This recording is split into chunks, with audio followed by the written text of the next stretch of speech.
Hello everyone. I hope you all are fine.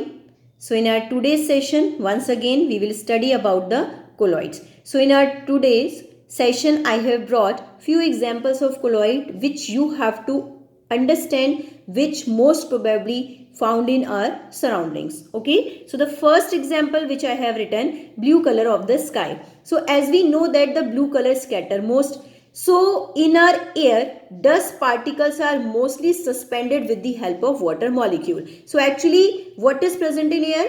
Dust particles along with water suspended in air, and these dust particles scatter the blue light most because the wavelength of blue light is least, and this is the scattermost and which reaches to our eyes, and this is only the reason blue color of the sky looks. Okay, now so here air act as a colloidal medium which is present in our surrounding. Next example which we have to see here, clouds. What are clouds? Clouds are aerosols. So what are aerosols?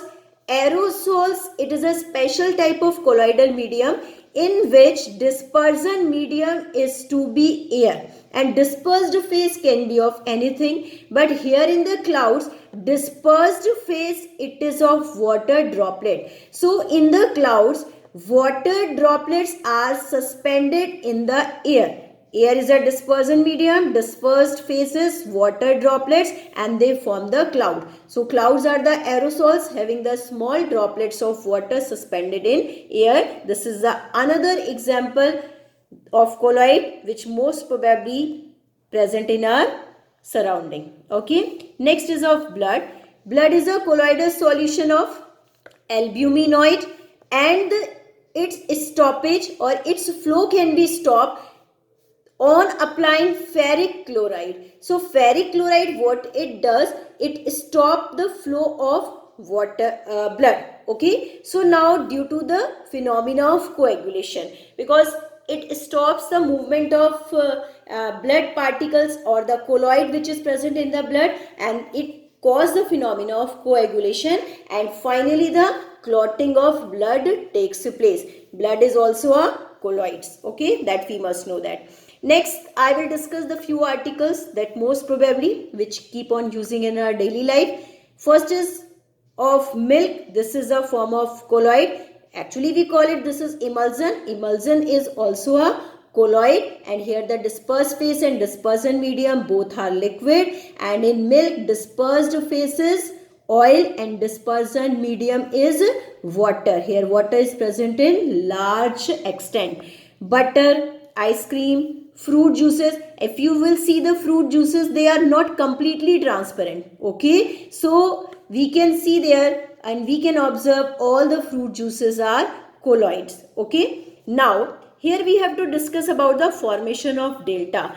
In the formation of delta, the complete phenomena I will explain, but here we must know that all the river water that is of colloidal solution.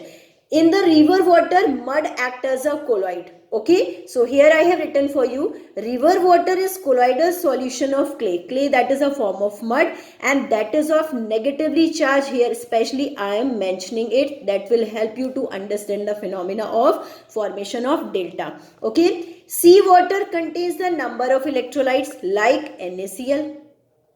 Okay, repeating once again, river water is a colloidal solution of clay. You can see there mud also, and mud is negatively charged. Sea water contains the number of electrolytes like NaCl, KCl. As soon as the river comes in contact with of sea water, then the electrolyte present in the sea water, then they start to coagulate the mud present in the river water. Actually what happens, and the phenomena of coagulation takes place. Here I am telling to you, mud is negatively charged, and NaCl will provide positive ion. When positive and negative, they will come closer to each other, then they will get neutralized, and neutralized thing that always starts to settle down on the bottom.